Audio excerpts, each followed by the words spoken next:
The human nervous system is a complex network intricately designed to manage and coordinate the body's activities. It carries messages throughout the body, ensuring that every part communicates effectively with the brain. These messages control our thoughts, movements, and senses, allowing us to interact with our environment seamlessly. Imagine it as the body's internal messaging service, always active, constantly relaying information. The nervous system has two main parts: the central nervous system and the peripheral nervous system.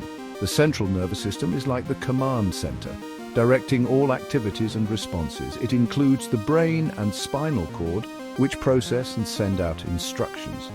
The peripheral nervous system is a vast network of nerves that branch out from the spinal cord. These nerves connect the central nervous system to the rest of the body, enabling communication with limbs and organs.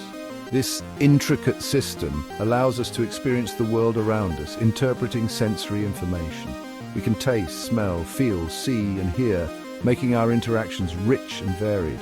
It helps us think, learn, and remember, forming the basis of our cognitive abilities. Without our nervous system, we couldn't function, as it is essential for every voluntary and involuntary action. It is vital for life and understanding what makes us human, influencing our emotions, actions, and overall well-being. The central